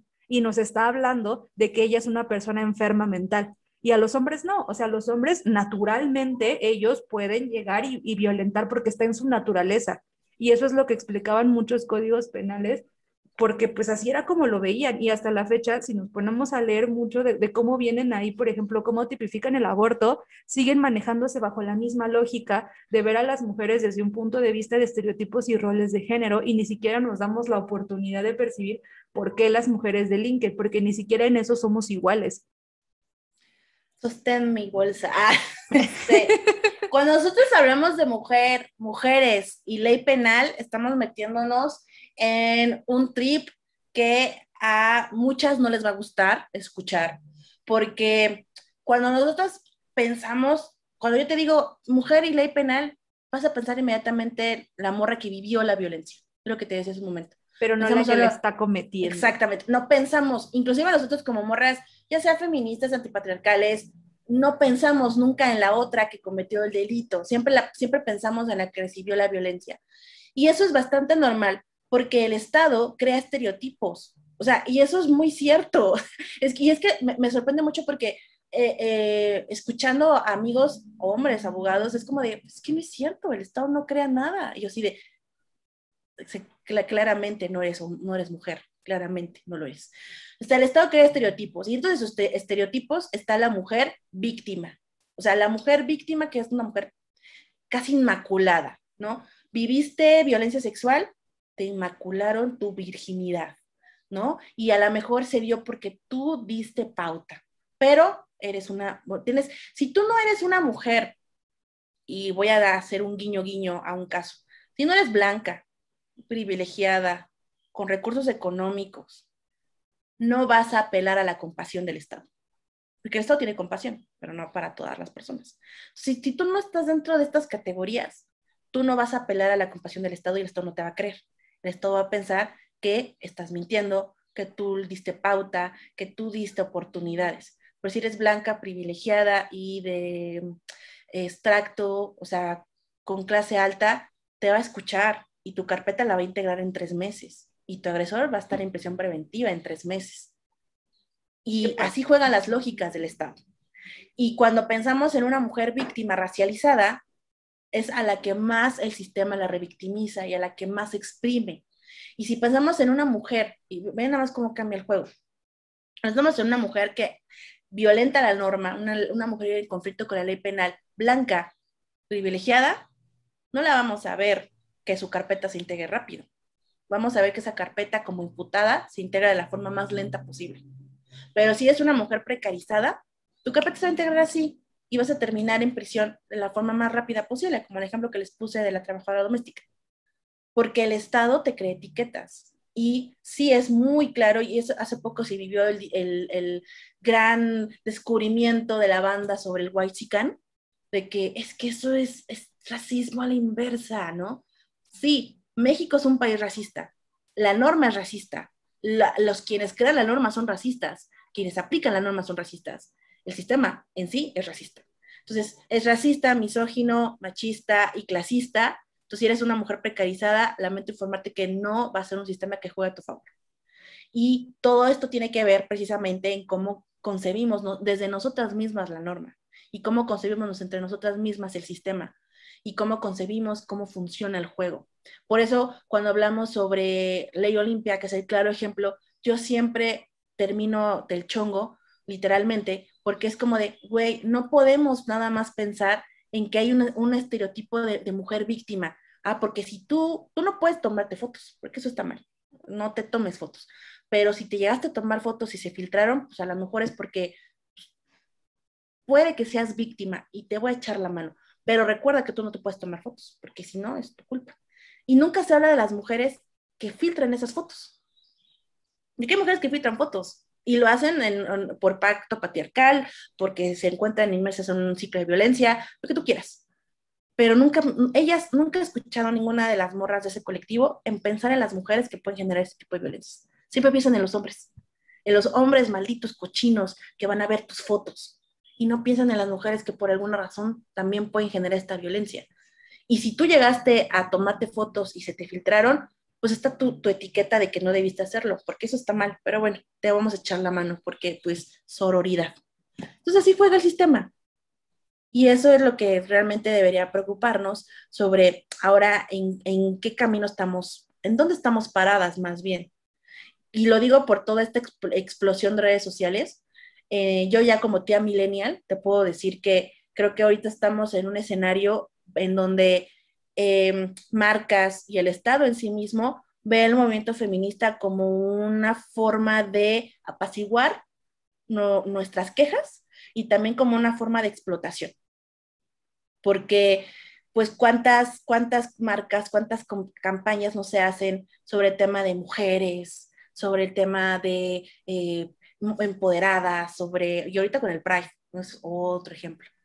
Y el Estado también lo toma, pero realmente en el fondo, en este fondo de que vivimos todos los días, la realidad de muchas no cambian.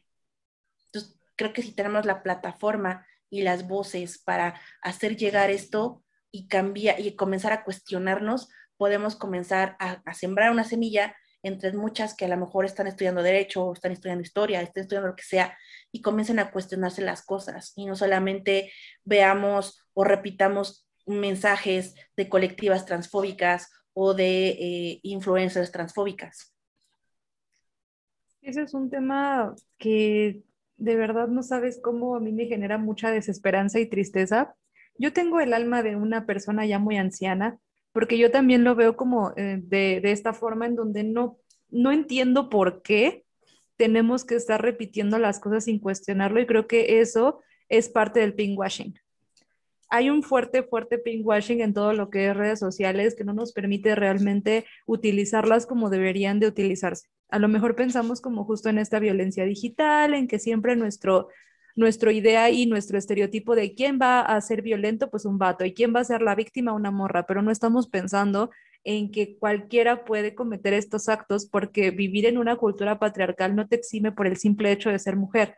El que tú estés dentro de una cultura patriarcal no quiere decir que a huevo eres la víctima. También puedes llegar a ser la victimaria y también puedes llegar a ser una persona horrorosa. Era como algo que yo no entiendo todavía de por qué defienden, por ejemplo, pongo muy entre paréntesis porque es un caso que estudié muchísimo, por qué siguen defendiendo a Gloria Trevi, por ejemplo. No más porque es morra, no más porque a lo mejor tú fuiste víctima de una persona y ay, pobrecita de ti, pero no estamos viendo que también llegó a ser victimaria y nos está este pinkwashing que es como de créanle a todas las mujeres, todas son increíbles, todas son hermosas, todas son víctimas, pobrecitas ellas. Pues en realidad eso no es cierto. Ellas también pueden llegar a ejercer violencia y hay veces en las que no lo percibimos. Y todas estas colectivas, por ejemplo, transfóbicas, que aquí abiertamente sí les nombramos como brujas del PRIAN, pues propiamente lo están haciendo, están propiciando que haya seres en este mundo que no tengan algo tan básico como una identificación del Estado. Por ejemplo, hace poco que estaba indagando en lo que significa el ser mujer, esta cosa, según acorde a todas mis investigaciones, pues nace como una figura jurídica. ¿Por qué? Porque pues para que el Estado te reconozca y para que te dé derechos, tiene que nombrarte y tiene que saber qué eres. Entonces, cuando empiezan a ver todas estas luchas del sufragio, mujer solamente era morra blanca, casada y de edad adulta. Posteriormente ya se abre un poco más a ello, ¿no? Pero el reducirlo al absurdo, lo que significa el ser mujer, y no ver toda esta carga racista, clasista y un largo etcétera de cosas que surge a base del Estado, me parece bien reduccionista, porque entonces cuando no nombramos las cosas no existen. ¿Y qué es lo que hacen todas estas colectivas transfóbicas? Están replicando esos discursos para no darle a todas estas personas la posibilidad de nombrarse dentro del Estado. Y si no te nombras dentro del Estado, no existes, lo cual me parece como bastante horrible y bastante agresivo de su parte, porque siempre, y creo que también es un relego del cómo vemos esta como cultura dentro de este punitivismo, que lo único que estamos pensando es en código de cómo vamos a castigar a las personas, de cómo queremos ver a estos personajes, de que pues siempre el victimario va a ser un hombre y que siempre quien esté sufriendo la violencia va a ser una mujer y siempre lo estamos viendo como en código de lo mismo y estamos haciendo lo mismo del Estado, entonces tu ideología ya no es tan radical como pensaste, porque estás siguiendo los mismos patrones que te ha puesto el Estado toda la vida para poder definir quién ejerce violencia y quién no. Ahorita de tus investigaciones, por ejemplo, ¿actualmente hay algo que te dice que es ser mujer en el Estado mexicano? No. No, porque... Que tengas 18 años y ya. Y ya, o sea, y te decía esto porque precisamente en mi tesis de maestría yo analizo los elementos del tipo penal de feminicidio a la luz justo sobre esta crítica feminista en el sentido de que hay dos categorías muy interesantes en ese tipo penal, que es mujer y género, ¿no? Y son bastante interesantes porque cuando nosotros hablamos de feminicidio estamos hablando de la muerte de una mujer por razones de género, no por razones de lo que tiene entre las piernas, sino género. Es por razón de género. Y si tú ves cómo está el delito, gran parte de los códigos retoman circunstancias o momentos de violencia que podemos vivir por ser mujeres, ¿no? El ser expuestas en calle, vivir violencia sexual, el tener lesiones en partes específicas de nuestro cuerpo, estar incomunicadas. O sea, realmente este listado que vemos por razones de género no significa que te defina el género, te define las violencias que podemos vivir por razón de género. Y digo que es bastante interesante porque cuando se dan los transfeminicidios, los operadores jurídicos son sumamente transfóbicos y no podemos justificar la ignorancia, son transfóbicos, hay que nombrarlos así. Y escala esta lógica, porque cuando tienen que conocer de estos asuntos, no son capaces de ver a la morra trans como una morra, la ven como el vato vestido. Y eso es sumamente terrible, porque dices, ¿qué forma tan horrible de reducir la existencia de una persona? Pero luego volteas a ver este tipo de colectivas, como las brujas del PRIAN, y dices, pues es que tiene una lógica, porque si el Estado no te nombra, no existes. Y ojo aquí, si tú eres una morra trans y eres asesinada, el Estado te va a tratar con tu death name. Aunque tú digas o que tú intentes que no sea así, te va a tratar con tu death name. Entonces, vives agresiones por parte de la sociedad. Tu proyecto de vida es muy corto. Tu forma de sobrevivir se reduce a trabajo sexual u oficios. Si tienes la oportunidad, podrías llegar a otros lados, pero también entre las mujeres trans existe también esta circunstancia de las que son privilegiadas y de las que no. Entonces, gran parte de las mujeres trans no tienen ese privilegio. Y si llegas a ser asesinada, te pasa esto. Y durante tu vida estás tratando todo el tiempo de legitimar tu existencia. Entonces, realmente a mí me da muchísimo coraje cuando leo este tipo de tweets o este tipo de posturas o este tipo de posts, tanto de colectivas transfóbicas como de morras que viven en países europeos que claramente desconocen los contextos de mujeres trans de este país y de Latinoamérica, diciendo que nosotras vivimos y sufrimos violencia por lo que traemos en las piernas. No es cierto. Y eso es bastante triste, y más de triste me da mucho coraje, porque las morras trans tienen que luchar todo el tiempo. Y ojo, también aquí también me caen muy mal las morras que son morras cis, que dicen, ay, pobres moras trans, como si fueran así como perritos, de, ay, yo te voy a apapachar. No, no, no, o sea, las moras trans no necesitan que las apapachen, las moras trans necesitan algo bien básico, que es respétalas, respeta su existencia, y por ende, no despauta a actos que deslegitimen su existencia y den actos de discriminación. O sea, eso es básico, no necesitas hacerte la aliada trans y hacer las voces de las morras trans, no necesitas tú, morra cis, hablar por una morra trans, o sea, nadie te quiere escuchar. Y más si eres blanca, nadie te quiere escuchar. Quieren escuchar a las morras trans. Nadie le importa, cállate. Le importan las morras trans. ¿Por qué? Porque ellas tienen su propia lucha histórica. Porque también se les olvida que es una lucha histórica. Y que el hecho de que se les olvide también significa que una vez más hay un borrado de sus derechos. Entonces, el sistema jurídico, en grandes rasgos, en el tema cuando hablamos de mujeres, es muy selectivo. Si eres mujer trans o una mujer racializada, una mujer que vive en periferia o una mujer que sencillamente no tiene palancas económicas, sociales y demás, para el sistema eres una estadística más. Y voy a cerrar justo esta cuestión hablando del caso de un actor que fue vinculado al proceso porque su hija lo denunció por abuso sexual. Y es bastante interesante este caso porque yo amo mucho a mi mamá. Yo la amo mucho, pero a mi mamá le encanta ver los programas de chismes. Es algo que no va a cambiar. Ya me resigné. Y también yo porque soy floja y no hago mi despensa, entonces vengo a verla y aprovecho para comer. Y otro día estábamos viendo Ventaneando y están hablando de este caso, ¿no? Y me llama mucho la atención porque esa televisora tiene una unidad de género. O sea, tiene unidad de género. Y los conductores hablando como presunta víctima y súper horrible y revictimizante. Pero lo que voy con este caso es muy parecido al caso de otra morra que todo el mundo ubica, en el que las dos tienen algo muy en común: medios, blanquitud y recursos, que bueno, se reducen medios. Sus casos así se integraron y los dos vatos están ahorita en prisión preventiva. Así. Y particularmente el caso de esta chica del papá que está en prisión preventiva, se vinculó al proceso por un dictamen, más bien una opinión de un psicólogo privado, no institucional, privado.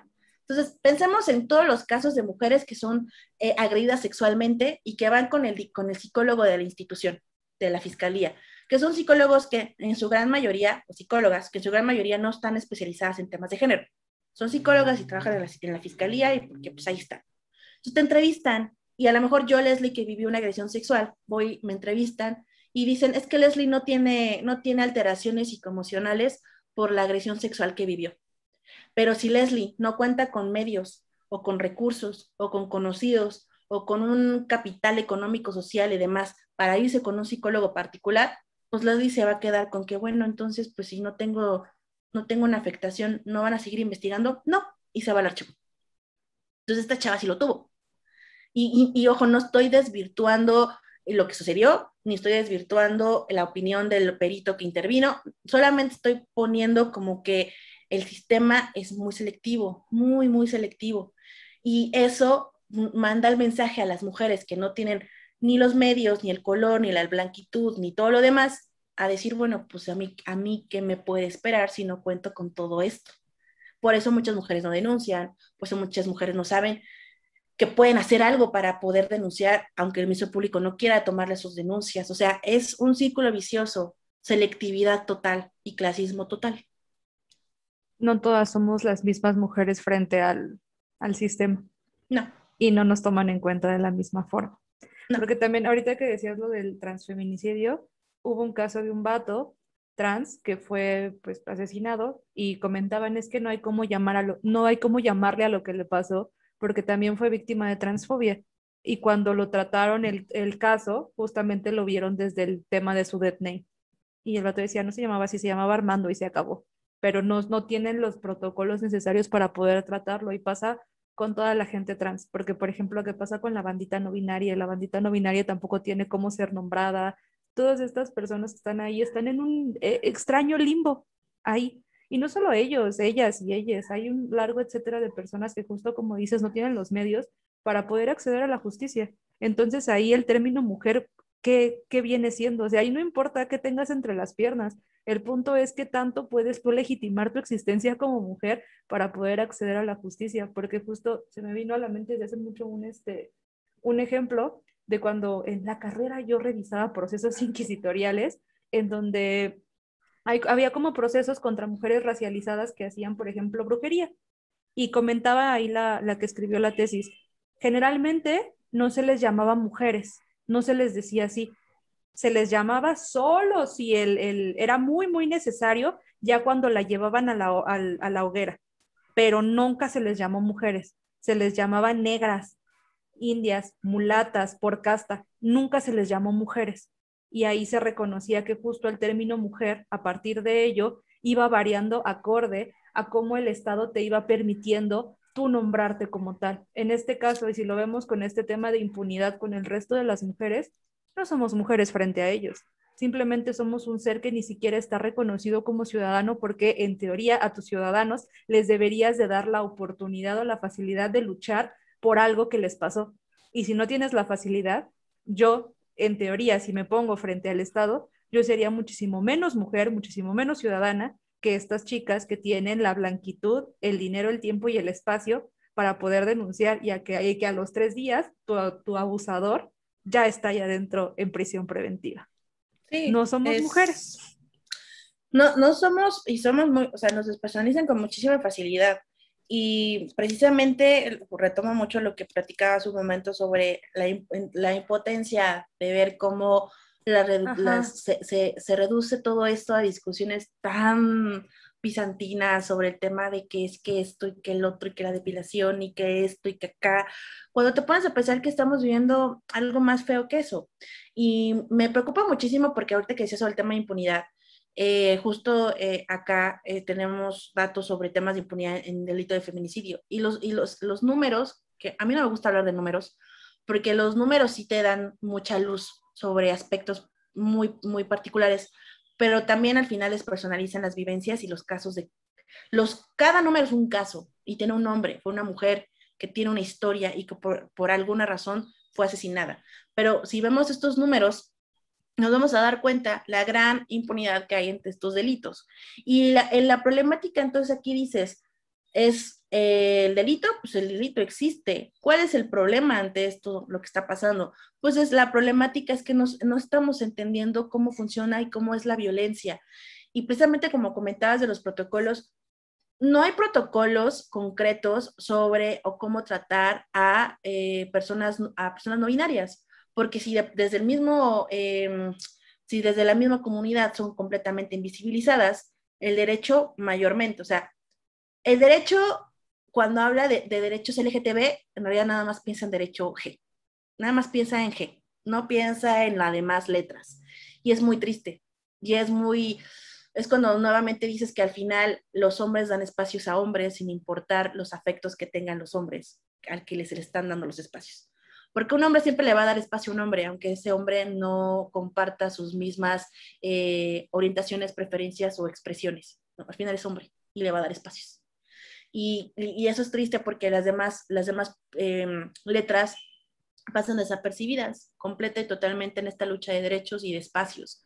Y creo que lo que tenemos que hacer ahora es precisamente pensar en todas estas morras trans que viven violencias y que el Estado les pone una serie de trabas tan solo para, no solo el cambio de nombre, sino por el hecho de cambiar papeles, si tienen la fortuna de cotizar en el IMSS, cómo hacer el cambio ante el IMSS, o sea, una serie de trámites burocráticos que honestamente, y es lo que te digo, yo celebro mucho ver a mujeres trans en espacios y creo que eso es bastante bueno y positivo y representativo, pero también a mí me gusta ver a más mujeres trans racializadas tomando espacios, a más mujeres trans que vienen desde la periferia tomando espacios y que no sean siempre como al final las personas blancas tomando espacios, a pesar de que formen parte también de disidencias sexuales. Creo que necesitamos dejar de ver a las morras lesbianas blancas en todos los espacios, bonitas, perfectas, con cuerpos preciosos, y voltear a ver que hay otro tipo de parejas, otro tipo de mujeres lesbianas, bisexuales, morras trans, personas no binarias, que se salen de la blanquitud y de estos estándares de belleza. O sea, nos urge demasiado, porque la norma nada más piensa y se va dirigida hasta estas personas blancas. Ay, eres una mujer bella, blanca y lesbiana y te vas a casar. A ti sí te dejo casar, porque eres preciosa y perfecta. Eres una morra trans que tiene capital económico, a ti te voy a poner en espacios públicos para que nos des cursos y talleres a todos los servidores públicos que son transfóbicos, porque tú eres blanca. Sí. ¿Y qué pasa con las demás?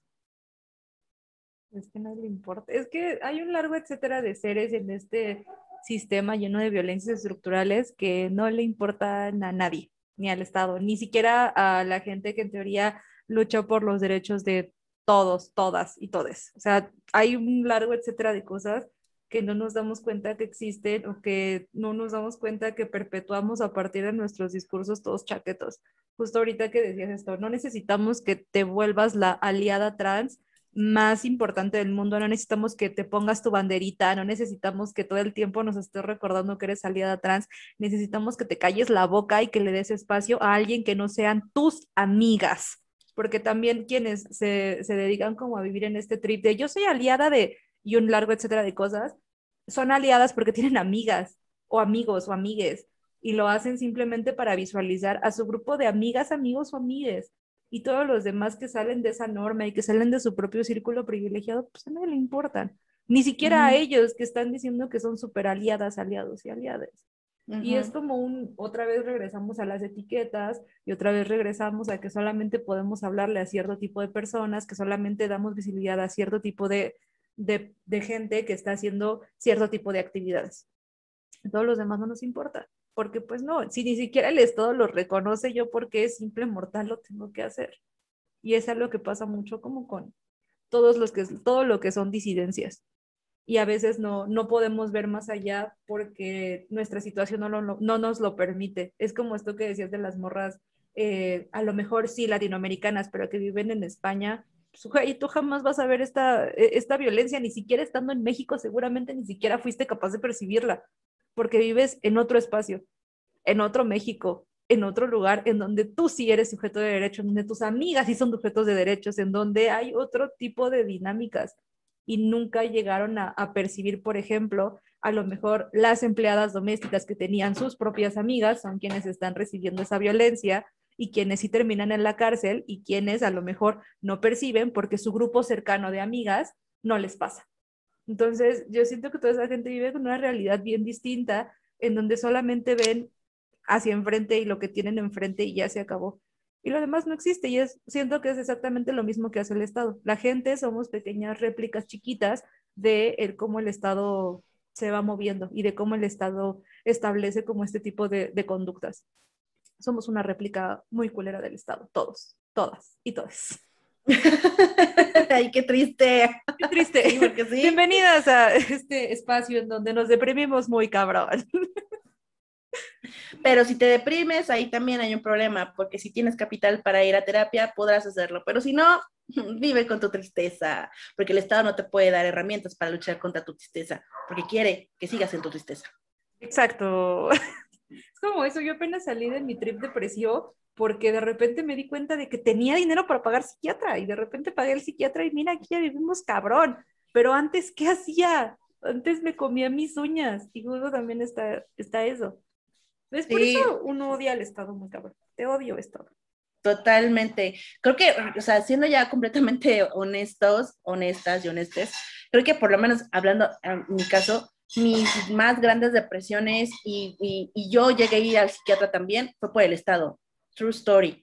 Yo trabajaba en la Fiscalía de la Ciudad de México y el estrés era muy grande, pero muy grande, que llevaba días que no dormía, porque prácticamente está esclavizada en el trabajo. Que eso también es otra historia. El gran problema de la procuración y de justicia en esta ciudad, de las fiscalías y procuradurías, más allá de la crítica del servidor público estereotipado del MP que te pide dinero, es que está muy precarizada, ser MP o auxiliar ministerial, les pagan horrible, los horarios son horribles, no tienes vida social. Y a mí me pasó, y lo que sucedió es que yo no dormía, y el que no duermes, pues ¿qué causa? Pues que estés deprimida, y que te vaya mal, y que estés de mal humor, y que no funciones para este estado que te exige que funciones. Y al final, todo el trámite burocrático para poder acceder a un psiquiatra, a un psicólogo o a medicamentos es otro trip enorme. Entonces sí, el Estado te deprime y el Estado lo que hace es como, yo lo veo como, no sé si llegaste a ver esta película de el vato de que el diablo era como súper guapa, no me acuerdo el nombre de la película. Que ¿El diablo viste a la moda? No, era otro del vato que le hace de la momia. Que Ah, sale en la ya, sí, que sale como con una morrita que es el diablo y que trae un traje rojo bien chingón. Ajá, y que al No sé final de cómo se la, llama. y que, ajá, sí, tampoco, pero al final de la película sale Dios, que es Dios, es un hombre negro, es un hombre, Porque eso afroamericano. no, ¿por qué siempre ponen a Dios como un hombre negro? No entiendo por qué hacen eso. Siento que también Yo, no sé qué sea. yo tampoco, pero sale este Dios y empieza a platicar con él y le dice como de que, básicamente es de, güey, tú tienes el libre albedrío que siempre te han vendido en la religión y te das cuenta, o sea, realmente el derecho es una réplica de las religiones, así, ¿no? Te dice, tú tienes libre albedrío, tú puedes ir quien quieres, tú puedes mejorar. Y el vato es como canaliza y es un trip y dice, ah, no, pues sí es cierto, y yo puedo mejorar. Y el Estado te dice eso, pero también está esta contracara que a mí me gusta más, que es la de Constantine, esa película, la vez que es de mis películas favoritas, más allá de la película, porque hay una parte en donde este vato dice, pues al final Dios, el diablo y Dios, o sea, no se odian, o sea, es como, nosotros somos como sus juguetes del destino y los güeyes se divierten viendo cómo nos damos en la madre justificándolo por religión, que por esto, que por el otro, y al final nosotros si robamos, si nos matamos a nosotros mismos, es por esa misma razón. Entonces, güey, nada más se ríen de nuestra desgracia y de nuestra propia capacidad de vernos más allá de nosotros mismos. Y creo que así es, o sea, el Estado es así, o sea, el Estado te ve cómo intentas sobrevivir y resistir, y al final es como de si logras hacerlo, qué padre, me da mucho gusto, y si no, es como de, bueno, ni modo, hay 20 atrás de ti que pues igual van a seguir tu mismo destino, pues vamos, averigüémoslo, vamos a ver si puedes sobrevivir.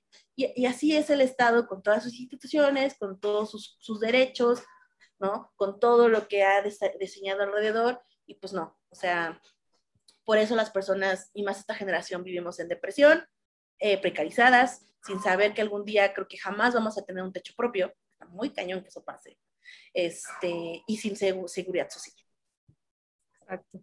No tenemos pensión, no tenemos techo, probablemente no tengamos familia porque no tenemos la estabilidad emocional para tener chamacos, ni siquiera hay agua.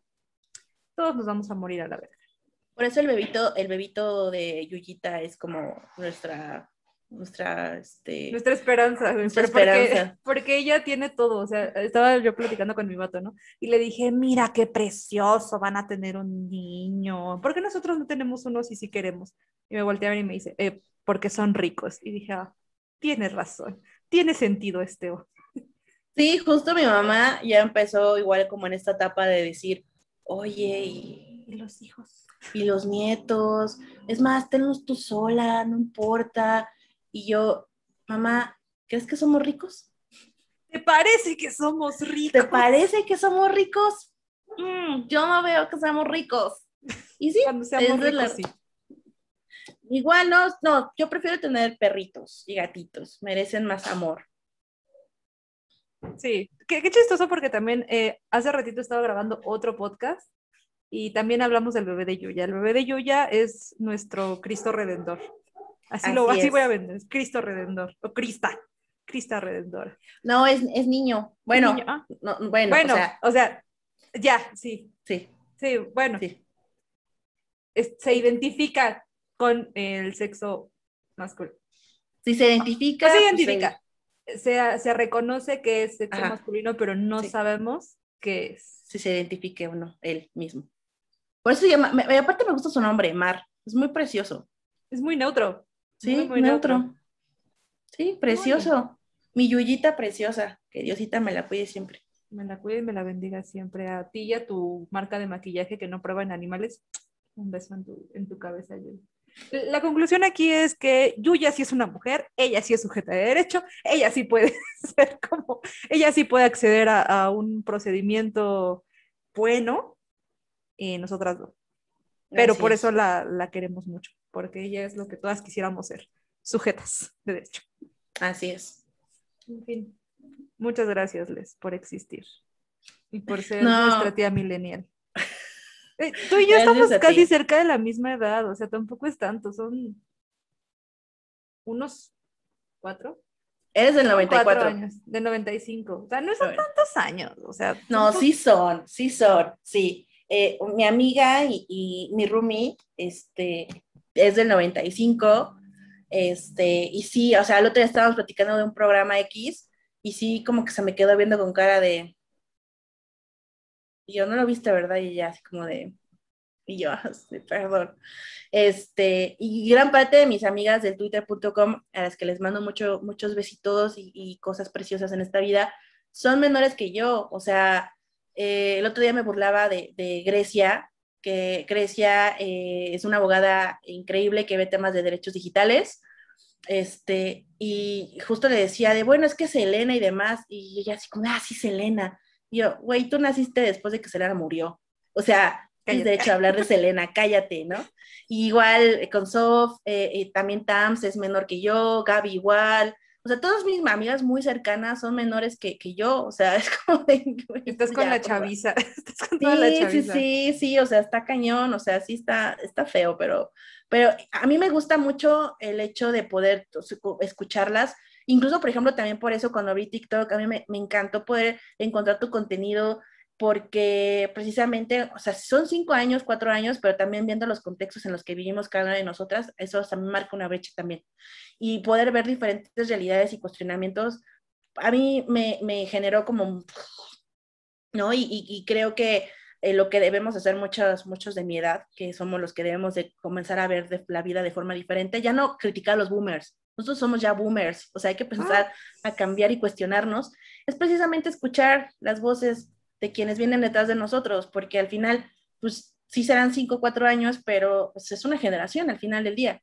Y creo que si no escuchamos y si no somos capaces de poder hacer algo al respecto, o sea, yo todavía tengo un poco de fe de que las cosas pueden mejorar. O sea, todavía soy como, si puede cambiar, podemos obtener un cambio. O sea, me han dicho muchas veces que no, pero yo quiero pensar que sí.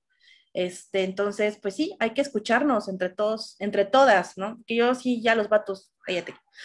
O sea, ¿quién te conoce, güey? A ti ya nadie te escucha, vato asqueroso. No, y más en el derecho. O sea, yo en el derecho intento ya no escuchar a vatos, aunque sean jóvenes, no los escucho porque sus realidades son muy diferentes a la de nosotras. Y pues es replicar modelos. O sea, los hombres abogados, aunque digan que no, replican modelos. Sí lo hacen.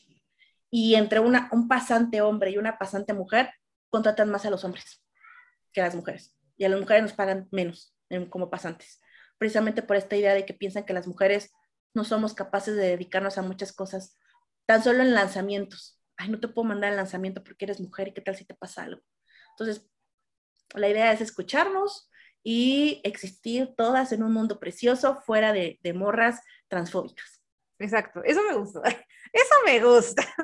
Porque no, luego dicen unas cosas, de verdad yo estoy harta. Yo un día voy a empezar a gritar ya en TikTok, a decirles, ya me tienen hasta la madre, ¿por qué no contextualizan? ¿Por qué? Ya, un día yo sí me va a guardar la canica, voy a dejar de ser este ser de luz que vibra alto que soy. De hecho, también la gente tiene depresión porque no vibra alto. Entonces, deberíamos todos de vibrar alto y con esto, pues termino y me despido. Muchas gracias, Les, por existir. Gracias a ti por toda esta invitarme. plática. Me encanta hablar contigo. Siempre termino como así, pensando en muchas cosas que nunca había pensado en la vida. Te agradezco mucho tu existencia. Gracias. Y antes de que cerremos, quiero invitarles a que consulten los materiales que tenemos desde Impunidad Cero en la plataforma de denuncia.org. Es una plataforma que te acompaña en tu proceso de denuncia. Tenemos formularios en tema de violencia digital y tenemos también para violencia sexual. Les invito a que lo chequen, lo reconozcan. Si tienen algo que comentarnos, nos escriban en nuestras redes sociales. Estamos como Impunidad Cero MX. Nada más déjame corroborar que sea MX porque soy malísima con los nombres. Pero por favor hagan su tiempecito y chequen este contenido porque lo actualizamos todo el tiempo para que podamos pues hacerles más o menos este proceso de denuncia. Sí, es Impunidad Cero MX. Así nos pueden encontrar en Instagram y pues visiten denuncia.org. Gracias, Sol Preciosa, por invitarme. Amo, te adoro, gracias por existir y amo tus hilos de Twitter, tus videos tus videos de TikTok y todo y ya. Yo aprendí a hacer hilos de la mejor, que eres tú, mira. Fin.